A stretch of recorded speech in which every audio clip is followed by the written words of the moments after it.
Well, for churches, visitors are a gift from the Lord, but sometimes churches do things that actually scare away visitors. And in this conversation, we're going to unpack 8 of the biggest mistakes that churches make that scare visitors away.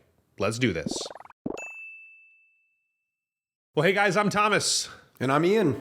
And today we're talking about 8 mistakes that churches make that scare away visitors. I have been scared away a time or two from churches. I've had the pleasure to going to many churches. I don't know that I've ever actually been scared away, but Right. maybe if I was a different person, I might be scared away from some of the things that I've seen churches do over the years. I know you and I, Ian, we've pastored together. We've visited churches together in our lives, and we've had a lot of funny experiences. And then working with churches as long as we have, we've heard some of the craziest things that we hear churches do over the years. So maybe we'll get to share some of those stories today. But we came up with a list of 8 things that we see that are somewhat common, and we have some kind of signs to watch for on each one of them that maybe you're falling victim to that. So let's, I guess we just kind of go ahead and dig in, huh? Yeah, let's just dig right in. And this first one here, well, you know the saying, you never get a second chance to make a first impression. So is your church giving a bad first impression? It is a big deal with everything that we do. And let's just face it, I think this is even a bigger deal for churches, because we know a lot of people, when visitors come in, they have a lot of apprehension or, preconceived notions of what church is going to be like. If it's someone who hasn't been to a church in years, really, when they walk in, that first impression is really important to make them feel comfortable, to help them ease into the whole start of the service. So, so this has a lot to do with how your building is set up. Now, we know there's awesome church buildings, and then there's churches just starting up that are having to, well, you and I, when we pastored together, we had to meet in a community center when we were starting our church here in the Austin, Texas area, when you were down here. And, we understand there's some limitations, but you can still, control a lot of what happens. Like, for example, when someone comes in, what's the entrance look like? Is there poor signage and directions inside the facility? Are people going to know where to take their kids right away? When they walk in, is it clear where they're going? What's the atmosphere feel like? And so other than the physical parts of it, it's obviously your greeters too, your greeting team, the people that are up there. That's the first impression as well. So it reminds me of something that you shared a long time ago, speaking of funny things we've experienced at churches. Now, I didn't go with you this time. I think it was you and your family, but I do remember you guys, your kids were a little younger at this time. You guys were probably struggling to get out the door, and you went to this church. We won't mention the church. It was here in the Austin area, and you walked in, and what did the greeter tell you? She said, "Hey, Pastor so-and-so, the pastor there, he really doesn't like it when people come late." Was the first impression I had visiting this church there. So it was, less than stellar. I think that was a bad first impression. I mean, I know as a pastor, I don't like it when people come late. None of us like when people show up late, but that's just something that happens. And telling your visitors that they shouldn't show up late. Rebuke them right when they come in. Start with a rebuke. That's another way. Make a 9th one. An early rebuke, we'll say. Yep. So that's... I think you're right. The first impression, I think, obviously, this is a no-brainer. Like, it goes... we know this ahead of time here. I learned this, remember one of my first pastors when I was an associate pastor right out of Bible college, he had a really big emphasis on what does the walkway from someone's car to the front door, what is that experience like? And like when we would have little weeds popping up or something like that, it would be really frustrating. And so as the associate pastor at a medium-sized church, that means Thomas go and pull weeds, and that's kind of what that turned into there. But I really appreciated that. I think that the first impression for so many people now is even before they show up for the first time. Right. It's probably happening on your social media platforms, definitely on your website.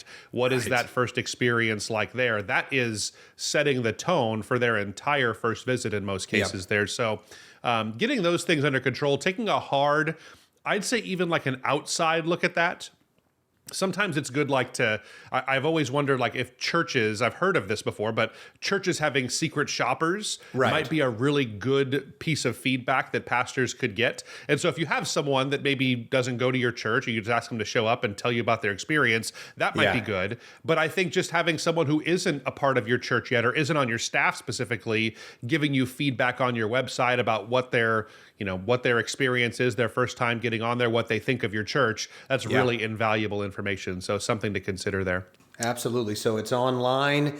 It's the parking lot through the entrance and the people, all of that combined. Yep, absolutely. The next one I think goes along with it. So the second thing you need to watch out for that might be scaring the visitors is a lack of a warm welcome on a Sunday morning or whatever you do service there. This is something that I think that we kind of understand, but there is almost nothing worse than someone walking into your building and not having any interaction with anybody and just trying to find their way and kind of their next steps as they walk in there. So having an established team that is there ready to help your visitors make that transition from someone who's just walking in there and has no idea where to go and what you have for them and where to sit and who's who or any of that information, helping people kind of make that transition, I think is so important, trying to make that switch there. What do you think? Yeah, no, I do. I think that's obviously vital. And I mean, again, that goes with kind of some of the things we were saying. I mean, a warm, genuine welcome. You don't want people walking in and the greeter just holding the door open and not say anything, or I don't know. I'm just thinking off the top of my head there with that. But yeah, I think just making sure your system for that, making sure that, we know volunteers come and go. I'd say make sure that, why did I say come and go? There's faithful volunteers, and yes, they come and go. But at the same time, making sure everyone's kind of on the same page, that you have a process that stays consistent when it comes to a warm welcome and someone coming in for the first time. So. Here's what I see usually is that the thing that would drive me nuts as a pastor is when we would have people from within our church that knew each other standing kind of off in their little groups. I don't want to call them cliques because I'm for... I said it. So cliques Holy are like... huddle? Holy huddle? So, holy huddles. I have a philosophy on cliques. I think that, maybe a lot of people would have accused Jesus and his disciples of being a clique because they were always together, right? And so in a way, I'm kind of pro-clique. I want people to have really life-giving relationships, but when it's at the expense of someone who's trying to get in or become a part of the church, that's when it becomes a danger. So I think what happens in a lot of churches, though, is that people are there on Sunday morning and they just start to get uncomfortable. They start to wonder, I've only been here for a year. I don't know if that person, if they're new here, I don't really know what to say, if this is their first day or if they've been here 100 times. I don't want to put my foot in my mouth, so I'm not going to say anything. And that really is something we have to get over. And you have to train people to get over that kind of feeling there. So I think that, really being intentional, teaching your people, but having a dedicated greeting team that's good at this and it really knows how to handle it. I think that's where you get this solution here.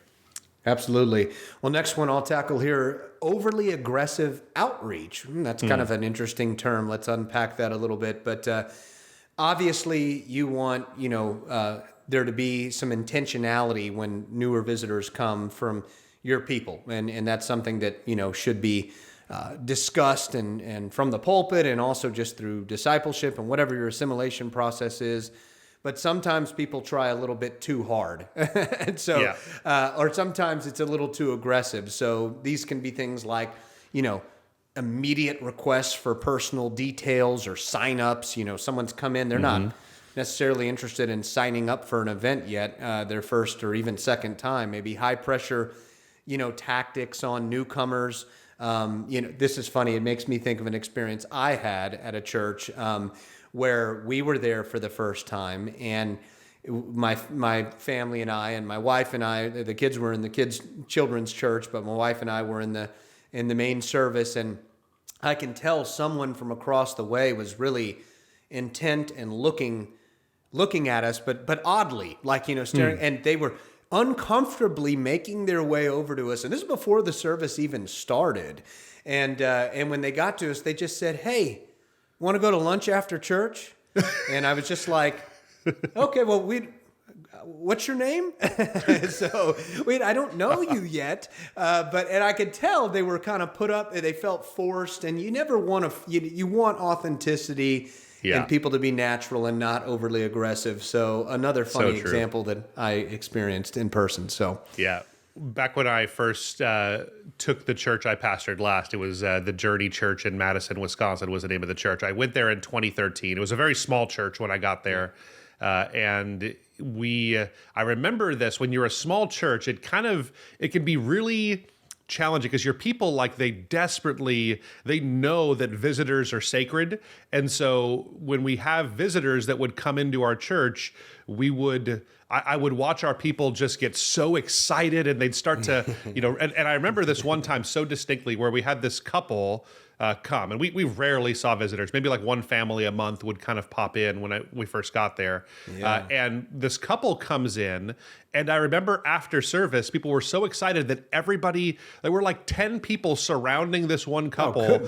And I heard them get invited by 3 different people to 3 different community groups that were happening there that week. And just, there was this really hard pitch that they were getting. Guess what? They never came back again because it was something that was a totally aggressive outreach system that we had going on there. So anyway, I think that's something to watch out for. Just being cautious with that and helping people to have those on-ramps into your church, but like letting them do that at their pace, trying to encourage them to take a step, and not letting it go on for too long. But if it's on their first Sunday and you're inviting them to give you all their information and to join everything you have, it's probably a little bit premature. Yeah, agreed. Yeah. All right, next one is inaccessible language and jargon. This is something that we do often in churches. I think you probably have heard this before. There's 2 things that I would call out here. So one is more of like inappropriate. Yeah, don't be inappropriate in your language, but also don't be too hyper spiritual or too religious in the things that you say. Right. I think that's something that we have to be cautious for. The one that I see even more, though, is I see churches often use inside language instead of things that are just the common way that we say things. So that same church I was talking about before, we have community groups. It was Journey Community Groups were the name of them.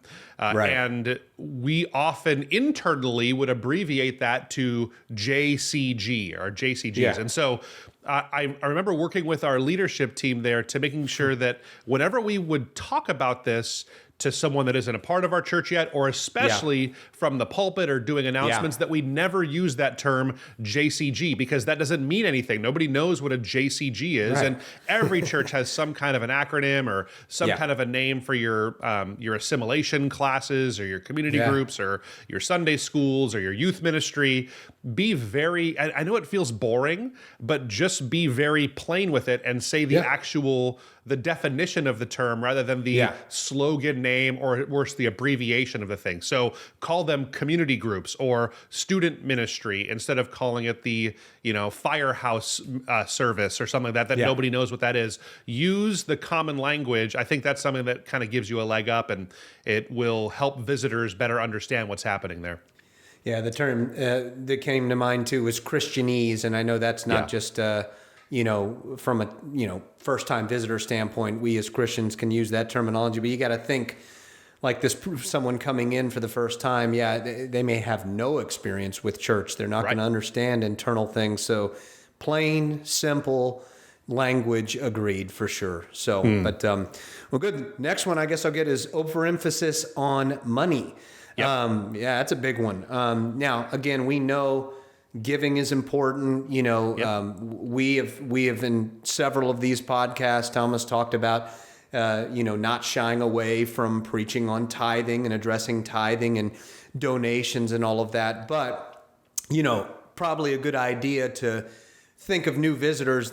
They're probably not wanting to have an aggressive, approach to that type of thing, put on them, so to speak. So things like, just asking a direct money request to first-time visitors, really a bad idea. Maybe don't pass out the offering plate twice if it comes back empty the first time. We've seen that. We've seen that actually online where the offering plate goes out, and then I guess when the ushers collect it, nothing was in there. They send it out again. Yeah, let's not do stuff like that. And then I think too, just when you are preaching from the pulpit rather, and on the platform, regular highlighting of financial needs all the time could be, especially for that person that visited once and maybe they let it go when they heard it and they come again, and then you're also talking about money that next week. Okay, that could be a turnoff as well. So yeah. I think this is something that I think a lot of people are afraid of being this way. So I don't want to encourage people to do the opposite, right? So I think that there's a lot of people that are afraid to talk about giving, and you still need to talk about it. Don't hear this as stop talking about giving at your church. That's not what we're trying to say with this here. Yeah. What we are saying is that when it becomes the main point, or if you do weird things around giving just because that's what you do as a church, be cautious of that. I went to a church once where the pastor at the close of the sermon, he would say something to the effect of, hey, now we're going to move into our time of offering. And the church was so trained that when he said those terms, that word, everybody would go, yeah! And everybody would scream and start to celebrate. This is kind of, and I get what you're doing. I understand that is something that is to be celebrated. It is an act of worship, but it's clear that that's something that's weird, right? That's weird to do, especially if you're an outside visitor and you're just sitting there and you're looking around why is everybody screaming like this? It's kind of like what Paul says in Corinthians when he's speaking about speaking in tongues with no interpretation, that everybody's going to start to think you're nuts. I think that's exactly what would happen in that situation. So I think I've seen weird things around this. Just be careful with that. And what it is it's putting an overemphasis on these things. And I think visitors can pick up on that. And that's a pretty quick turnoff. Again, not saying don't talk about giving, never apologize for talking about giving. That's one of my life lessons that I've been taught. But if that's becoming the main thing in your service, or if it's something that you emphasize to visitors especially, be cautious. One more tip. I found in ministry that it was a good practice, and I can see a case against this too, but it's a good practice to tell visitors that they are not expected to, and even ask them to not give on their first visit. Just getting that out there in the open. If you're a plate passing church or something that visitors are going to walk by a offering box, make sure they know that there is no obligation. Not only is there no obligation, it's not expected, and almost like asking them not to give on their first trip, just so there's no confusion on that. I think that'll probably be good in the long run. Yeah, agreed. And we talked about one more thing I'll mention to that. I think that's all great, Thomas, is when we were talking about a bad first impression, how this also starts online on your website. And it reminded me as well of some, you and I have seen thousands of church websites in our time. There was one website that on the home page, it was the pastor in a very nice suit. Nothing against pastors in nice suits, do that. But leaning against a golden pillar. I don't think this golden pillar was a part of on their church property, but it was somehow in the photo. And then underneath his feet is where you entered the amount to give. And that was right on the homepage. Again, that was overly aggressive. When someone comes to the homepage on your website, we're not saying don't make online giving visible. You want it visible. But I've also seen the main emphasis. One church, you reminded me when you said everyone jumped up and screamed when it was time for the offering. One church's website I saw, right on the main area, the main graphic of the website, when someone came in, it was a big section carved out for giving, and they called it, instead of the link to give, it was called the joy button. And so, it was kind of in that same vein. Again, God loves a cheerful giver. Yes, we know that, that's scriptural, but at the same time, you don't want to, we beat do someone some over weird the head things when it comes to giving, don't we? It's funny how we do that. It is. It is. All right, next one also should be pretty obvious, but poor childcare, children's ministry, youth programming, these kinds of things. Yeah. This really should go without saying, but if you do not have clear instructions for parents that help them through that process, and you're not really putting your attention into what you're doing with their kids, I think it will cost you in the long run. Yeah. Kids are the most important thing to every parent. It's the most important thing that any parent has. And so if we do not take that seriously, invest in this area, and really make it a cornerstone of a visitor experience, it's going to wind up costing us. So I don't have a ton to say about this, just because it's something that I think is really obvious. Kind of I've seen it not be great before, and I get it. At small churches, it's really hard to execute this. You'll have the same people doing children's ministry every week, and recruiting volunteers is hard. And I'm not saying it's easy. But if this is something, a lot of times, almost every church we talk to, they'll tell us that their primary target and people that they want to reach are young families. And you know, if your children's ministry doesn't declare that, if it's not making that obvious, it will cost you those young families you're going after. So important to get right. Absolutely. I don't have anything to add there too, because again, that should be something that is kind of a no-brainer. So this next one though here I think is very important, and we've seen a lot of churches struggle with this, is not providing follow-up or connection opportunities to visitors. So we know that, you know, when we consult with churches, Thomas, as we have for years, when we often ask about an assimilation process, we hear things like, it's in the works, we're working on that. Now we meet a lot of churches that have a great assimilation process, and we celebrate that as well. But I think, and we're not just talking about assimilation as far as, you know, someone getting baptized or getting into a small group or serving right away when they've only visited once, but what is that next step for a visitor, you know? And if you're missing the mark, some things to kind of look out for this would be, I mean, are you limited with resources for first-time guests? You know, whether or not it's someone who's just making a decision for Christ, do you have something to put in their hand to help them in that walk, whether or not it's a book, a discipleship tool, something like that? If people are telling you, hey, we've been coming, we came a couple times, how do we get involved? If people are asking that, you're maybe not doing such a great job of that. And so, and of course, if people are going right out the back door, so to speak, they're visiting and not returning, might be a good indication that you're not providing some of those next steps and on-ramps. Yeah. I'm going to get the next one because it kind of goes in the same vein. So it's you're not providing clear follow-up or connection opportunities. And usually that's tied to having very unclear next steps, which is the last, the eighth and final one. This is something that we talk about, and most of our podcast episodes is something that I think if you get one thing from the Reach Right podcast or anything we do at Reach Right, is that you need to call people to action. You need to ask people to do something. You need to, in this case, have clear next steps of what do I do. So I think this is a mistake that a lot of churches make, is that in their normal liturgy process, we forget to tell someone that's there for the first time what is the next right step to take. So, you know, making sure that they know that, hey, we'd love for you to fill out this card. We'd love for you to stop by the information booth or the welcome area at the end of service.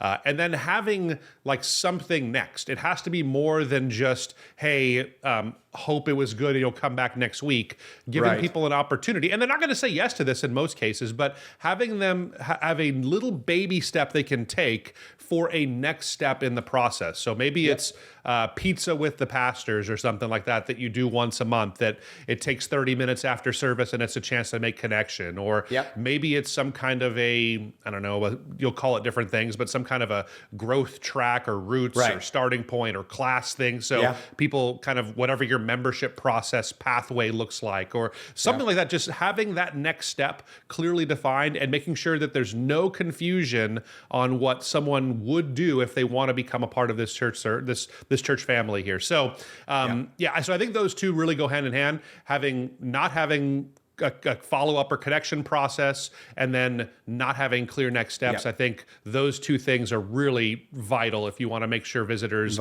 become people that are actually fully committed members at your church there. Agreed. Nothing to add. I think we hit, hopefully, all of those, the nails on the head there with each one of those points, and hopefully helpful to our listeners and watchers.